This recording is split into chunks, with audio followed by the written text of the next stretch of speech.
విద్యార్థులు, యువకులు, నిరుద్యోగులు ప్రజల డిమాండ్లు స్పష్టంగా ఉన్నాయని, డిఎస్సి లీకేజ్ అక్రమాలపై సిబిఐ విచారణ చేయించాలని మాజీ సీఎం జగన్ డిమాండ్ చేశారు. మంత్రి లోకేష్ రాజీనామా చేయాలని ట్వీట్ చేశారు.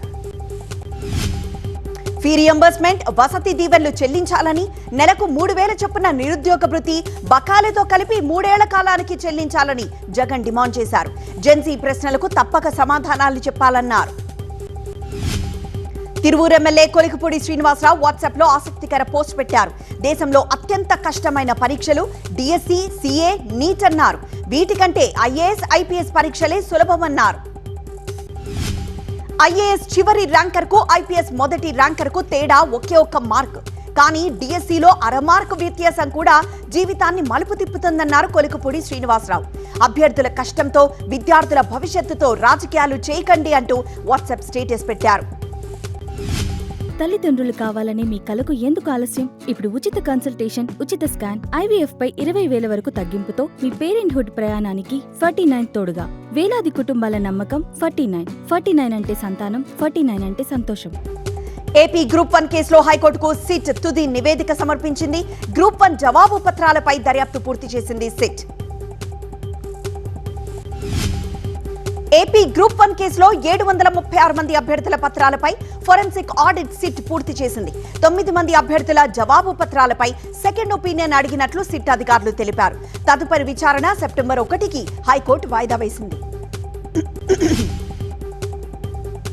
ఏపీలో మహిళలకు రక్షణ లేకుండా పోయిందన్నారు విజయసాయిరెడ్డి. వారం రోజుల్లో 3 ఆడపిల్లలు బలైపోయారని, ప్రియాంక కేసును సిబిఐకి అప్పగించాలని ట్వీట్ చేశారు.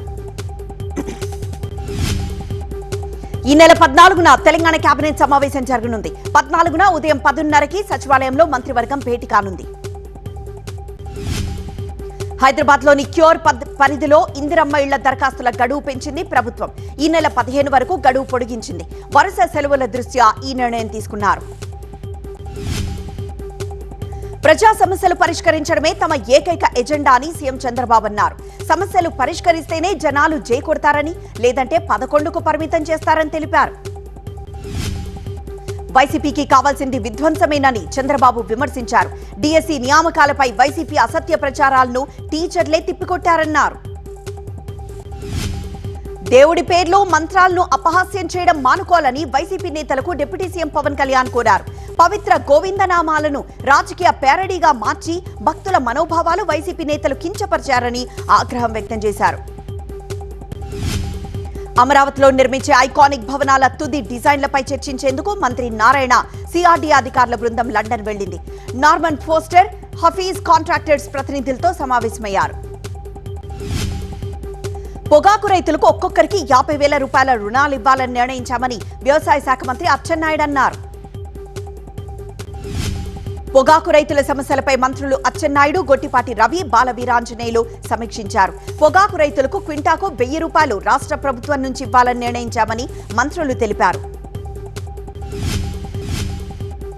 పోలవరం ప్రాజెక్టు తొలి దశ పూర్తి చేసేందుకు గడువు మరో ఏడాది పెంచుతున్నట్లు కేంద్రం ప్రకటించింది. వచ్చే ఏడాది మార్చి నాటికి తొలి దశ పూర్తవుతుందని తెలిపింది. 2021 నుండి 26 మధ్య కాలంలో పోలవరం ప్రాజెక్టుకు 12,620 కోట్ల రూపాయలు విడుదల చేసిందని కేంద్రం వెల్లడించింది. డిఎస్సి అక్రమాలను నిరసిస్తూ చేపట్టిన ర్యాలీలకు ప్రజల నుంచి విశేష స్పందన లభించిందని వైసీపీ ప్రధాన కార్యదర్శి సజ్జల రామకృష్ణారెడ్డి తెలిపారు. ప్రభుత్వానికి కనీస బాధ్యత ఉంటే విచారణ జరిపించాలని డిమాండ్ చేశారు. టీడీపీ ఎంపీలు అమిత్ షాను కలిశారు. అమరావతి నిర్మాణ పురోగతిపై రూపొందించిన కాఫీ టేబుల్ బుక్ ను కేంద్ర హోంమంత్రికి అందించారు. నాగార్జున సాగర్ లో నిర్వహించిన యాగంలో సీఎం రేవంత్ రెడ్డి దంపతులు పాల్గొన్నారు. సకాలంలో వర్షాలు కురిసి రాష్ట్రం సుభిక్షంగా ఉండాలని ప్రత్యేక పూజలు నిర్వహించారు. వరుణ యాగం అద్భుతంగా జరిగిందని మంత్రి ఉత్తమ్ కుమార్ రెడ్డి తెలిపారు. నిష్ఠతో నిర్వహించిన యాగంలో 101 మంది ఋత్వికులు, 11 హోమగుండాలు పాల్గొన్నాయని తెలిపారు. 4 నియోజకవర్గాల కాంగ్రెస్ నేతలతో మీనాక్షి నటరాజన్ భేటీ అయ్యారు. పనితీరు సరిగా లేని బూత్ లెవెల్ ఏజెంట్లను తొలగించాలని ఆదేశించారు. బీఆర్ఎస్ ప్రభుత్వం జిల్లాలు, డివిజన్లు, మండలాలు ఏర్పాటు చేసిన కార్యాలయాల కోసం ఖర్చు చేయలేదని మంత్రి పొంగులేటి ఆరోపించారు. కాంగ్రెస్ ప్రభుత్వం కార్యాలయాల నిర్మాణానికి 600 కోట్లు మంజూరు చేసిందని తెలిపారు. జయశంకర్ భూపాలపల్లి జిల్లాలో మంత్రి శ్రీధర్ బాబు పర్యటించారు.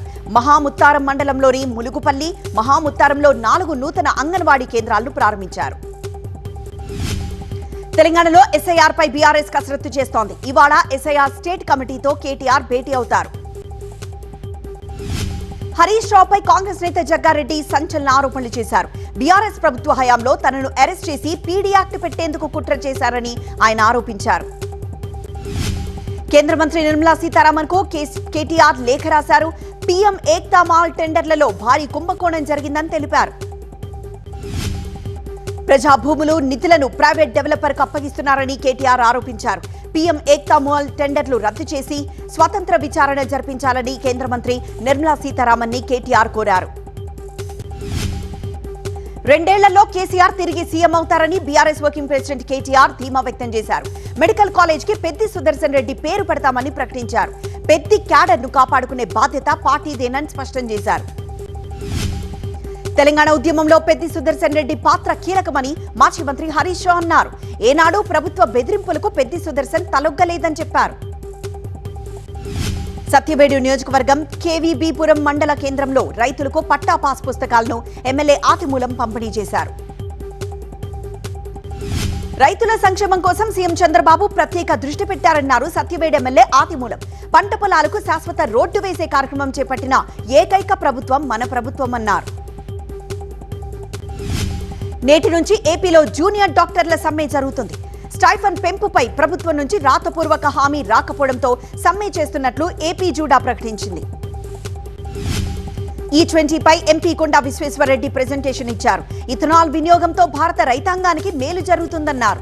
బ్రెజిల్లో ఇథనాల్ ను 80% వరకు వినియోగిస్తున్నారని తెలిపారు.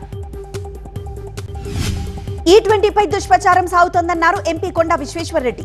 ఇథనాల్ కారణంగా మైలేజ్ లో వచ్చే తేడా 3% మాత్రమే అన్నారు. ఇథనాల్ వినియోగంతో భారత రైతులకు లాభం జరుగుతుందని, పెట్రోల్ వల్ల విదేశాలకు మాత్రమే లాభమన్నారు. వరంగల్ జిల్లా నర్సంపేటలో హై డ్రామా కొనసాగుతోంది. పెద్ది విగ్రహం తొలగించడానికి మున్సిపల్ అధికారులు ప్రయత్నించగా పోలీసులు అడ్డుకున్నారు. పెద్ది విగ్రహం ఎవరూ తొలగించకుండా పోలీసులు రాత్రి వేళ లైట్స్ వేసుకుని భద్రత ఏర్పాటు చేశారు. కృష్ణా జిల్లా నందివాడ మండలం జనార్దనపురంలో గుడివాడ ఎమ్మెల్యే వెనిగండ్ల రాము పర్యటించారు. ప్రజలతో టచ్ లేని నేతల దొంగ నిరసనలను ప్రజలు నమ్మరన్నారు. దేశవ్యాప్తంగా చేపట్టనున్న జనగణనలో బీసీ కులగణన నిర్వహించాలని బీసీ సంక్షేమ సంఘం జాతీయ అధ్యక్షుడు జాజుల శ్రీనివాస్ గౌడ్ డిమాండ్ చేశారు. హైకోర్టు ఇచ్చిన మధ్యంతర ఉత్తర్వులను పట్టించుకోకుండా జీహెచ్ఎంసీ అధికారులు ఇళ్లు ఖాళీ చేయాలని ఒత్తిడి చేస్తున్నారని గచ్చిబౌలి అంజయ్య నగర్ బాధితులు ఆరోపించారు. సంగారెడ్డిలోని కేబీఆర్ ఆసుపత్రిలో స్కానింగ్ రూమ్ ని సీజ్ చేశారు డిఎంహెచ్ఓ. అనుమతి లేకుండా స్కానింగ్ రూమ్ నిర్వహిస్తున్నట్లు గుర్తించారు. ఆసుపత్రి ల్యాబ్ లో గడువు ముగిసిన కిట్లు లభ్యమయ్యాయి. విశాఖలోని ఎంవీపీ పోలీస్ స్టేషన్ లో రాహుల్ సిప్లిగంజ్ పై కేసు నమోదైంది. బెదిరింపులకు పాల్పడ్డారని ఒక యువతి ఫిర్యాదు చేసింది. రాహుల్ సిప్లిగంజ్ సహా 11 మందిపై కేసు నమోదు చేశారు పోలీసులు. హైదరాబాద్ సింహవాహిని అమ్మవారి ఆలయంలో జరిగిన రంగంలో భవిష్యవాణి చెప్పింది మాతంగి అనురాధ. భక్తితో వస్తే అందరికీ మేలు జరుగుతుందని, నమ్మిన వారందరినీ తాను కాపాడుకుంటానని చెప్పింది. మంచి చేసిన వారికి మంచి, తప్పు చేసిన వారికి శిక్ష పడుతుందని భవిష్యవాణిలో చెప్పింది మాతంగి అనురాధ. చిన్నారుల విషయంలో తల్లిదండ్రులు జాగ్రత్తగా ఉండాలని, 5 వారాలు ప్రత్యేక బోనాలు చేయాలని సూచించింది. అల్లూరి జిల్లా అరకువేలిలో ప్రపంచ ఆదివాసీ దినోత్సవం ఘనంగా నిర్వహించారు. మంత్రి గుమ్మిడి సర్నియరాణి ముఖ్య అతిథిగా హాజరై గిరిజనులతో కలిసి ధింసా నృత్యం చేశారు. భీమవరంలో నిర్వహించిన హర్ ఘర్ తిరంగా యాత్రలో కేంద్ర మంత్రి భూపతిరాజు శ్రీనివాస్ వర్మ, ఎమ్మెల్యే పులివర్తి రామాంజనేయులు పాల్గొన్నారు. ఈ నెల 23 లోపు గ్రామాలు ఖాళీ చేసి వెళ్లాలని అధికారులు ఆదేశించడంతో వెలిగొండ ప్రాజెక్టు నిర్వాసితులు మార్కాపురం కలెక్టరేట్ ముందు ఆందోళన చేపట్టారు. అన్యాయంగా వేసిన కరెంటు బిల్లు రద్దు చేయాలని కోరుతూ ప్రకాశం జిల్లా కూకట్పల్లి ఎస్టీ కాలనీ వాసులు అద్దంకి విద్యుత్ భవన్ ముందు నిరసన చేపట్టారు. చాలా మందికి 8,000 నుంచి 70,000 రూపాయల వరకు బిల్లులు వచ్చాయని తెలిపారు. పుట్టపర్తి శిల్పారామంలో అగ్నివీర్ వీర జవాన్ మురళీ నాయక్ కాంస్య విగ్రహాన్ని ఏర్పాటు చేశారు. ఆపరేషన్ సింధూర్లో గతేడాది మురళీ నాయక్ వీరమరణం పొందారు. శ్రావణ మాసం సందర్భంగా కర్నూలు జిల్లా కోడుమూరు నుంచి భక్తులు 90 కిలోమీటర్ల దూరంలో ఉన్న ఉరుకుంద వీరన్న స్వామికి పాదయాత్రగా బయలుదేరారు. వర్షాలు కురవాలని కోరుతూ పశ్చిమ గోదావరి జిల్లా పాలకొల్లు క్షీర రామలింగేశ్వర స్వామికి జలాభిషేకం నిర్వహించారు. 108 కలశాలతో నదీ జలాలు తీసుకొచ్చి స్వామివారిని అభిషేకించారు. కడప జిల్లా వల్లూరులో బీటెక్ విద్యార్థిని కారులో ఎత్తుకు వెళ్లారు దుండగులు. వాళ్ల వాహనాన్ని వెంబడించిన ఎస్ఐ శివనాగిరెడ్డి వెహికల్ ని ఢీకొట్టి వెళ్లిపోయారు. మచిలీపట్నం ఆర్టీసీ డిపో నుంచి విజయవాడ బయలుదేరిన పల్లె వెలుగు బస్సులో చోరీ జరిగింది. రద్దీగా ఉన్న బస్సులో పర్సు పోయిందంటూ ప్రయాణికురాలు డ్రైవర్కు ఫిర్యాదు చేసింది. పర్సు పోయిందని మహిళ ఫిర్యాదు చేయడంతో మచిలీపట్నం 3 స్తంభాల సెంటర్ నుంచి నేరుగా చిలకలపూడి పోలీస్ స్టేషన్ కు ప్రయాణికులందరినీ తీసుకొచ్చారు డ్రైవర్. అక్కడ ప్రయాణికులను పోలీస్ సిబ్బంది తనిఖీ చేశారు. గుంటూరు ఇన్నర్ రింగ్ రోడ్లోని వైఫై గెస్ట్ హౌస్ పై టాస్క్ ఫోర్స్ పోలీసులు దాడి చేశారు. పేకాట ఆడుతున్న 28 మందిని అరెస్ట్ చేసి 28 లక్షల్ని స్వాధీనం చేసుకున్నారు. విశాఖ జిల్లాలోని పిఎం పాలెంలో అగ్ని ప్రమాదం జరిగింది. ఒక ఇంట్లో గ్యాస్ సిలిండర్ పేలడంతో మంటలు చెలరేగాయి. ఆ తర్వాత ఫైర్ సిబ్బంది మంటలను అదుపు చేశారు. శ్రీశైలం మహాక్షేత్రంలో శ్రీ బ్రహ్మరాంబ సమేత మల్లికార్జున స్వామి అమ్మవార్లకు సహస్ర దీపాలంకరణ సేవను వైభవంగా నిర్వహించారు. Trust board chairman Pothugunta Ramesh Naidu ఈ కార్యక్రమంలో పాల్గొన్నారు. ఢిల్లీలో సుప్రియా సూలే కుమార్తె రేవతి సూలే వివాహ రిసెప్షన్ ఘనంగా జరిగింది. విందు కార్యక్రమానికి ప్రధాని మోదీతో పాటు కేంద్ర హోంమంత్రి అమిత్ షా, సోనియా గాంధీ, రాహుల్ గాంధీ హాజరయ్యారు. దేశవ్యాప్తంగా వివిధ ప్రాంతాల్లో జరుగుతున్న విద్యార్థుల నిరసనలపై సమగ్ర చర్చకు ప్రభుత్వం సిద్ధంగా ఉందని పార్లమెంటరీ వ్యవహారాల శాఖ మంత్రి కిరణ్ రిజిజు తెలిపారు. ఇవాళ 17వ రోజు పార్లమెంట్ సమావేశాలు నిర్వహిస్తారు. ఇటీవలే జరిగిన వివాదాలపై లోక్సభలో ఇవాళ అమిత్ షా వివరణిస్తారు. దేశంలో కమ్యూనిస్టులు పిరికివారని ఆర్థిక మంత్రి నిర్మలా సీతారామన్ విమర్శించారు. యూపీఐ చెల్లింపులపై ఫీజులు అంటూ దేశంలో గందరగోళం సృష్టించే ప్రయత్నాలు చేస్తున్నారని ఆగ్రహం వ్యక్తం చేశారు. రాజ్యసభలో చర్చ సందర్భంగా సిపిఎం ఎంపీ జాన్ బ్రిటాస్ వాకౌట్ చేయడాన్ని నిర్మలా సీతారామన్ తప్పుబట్టారు. అయోధ్య రామ మందిర విరాళాల వ్యవహారం, విద్యార్థులపై పోలీసుల చర్యలపై ప్రధాని మోదీ క్షమాపణ చెప్పాలని కాంగ్రెస్ అధ్యక్షుడు మల్లికార్జున ఖర్గే డిమాండ్ చేశారు. జూలై 20న విద్యార్థులపై పోలీసుల దాడిపై హోంమంత్రి మౌనం ఆ హింసకు ఆయన ఆమోదాన్ని తెలియజేస్తోందని కాంగ్రెస్ నేత రాహుల్ గాంధీ ఆరోపించారు. తమ భవిష్యత్తు గురించి ప్రశ్నిస్తున్న విద్యార్థులపై పెల్లెట్ గన్స్, మేకులతో కూడిన లాఠీలు, బాష్పవాయువు ప్రయోగించారని రాహుల్ ఎక్స్ వేదికగా తెలిపారు. కేరళ రాష్ట్రం పేరు కేరళంగా మార్చే బిల్లు, జాతీయ ట్రిబ్యునల్స్ కమిషన్ సహా 4 కీలక బిల్లులను ప్రభుత్వం లోక్సభలో ప్రవేశపెట్టింది. విపక్షాల నిరసనల మధ్య మూజువాణి ఓటుతో ఈ బిల్లులను సభ ముందుంచారు. ప్రతిపాదిత బిదాడి టౌన్షిప్ ప్రాజెక్టును వ్యతిరేకిస్తూ బీజేపీ, జేడీఎస్ చేపట్టిన బెంగళూరు చలో కార్యక్రమంలో మాజీ ప్రధాని దేవెగౌడ పాల్గొన్నారు. రైతులను పణంగా పెట్టే అభివృద్ధి అవసరమా అని సీఎం శివకుమార్ ను దేవెగౌడ ప్రశ్నించారు. రైతుల పొట్టకొట్టద్దని కోరారు. జార్ఖండ్ లో ఆందోళన చేస్తున్న వేలాది యువకులపై పోలీసులు బాష్పవాయువు, వాటర్ కెనాన్లను ప్రయోగించారు.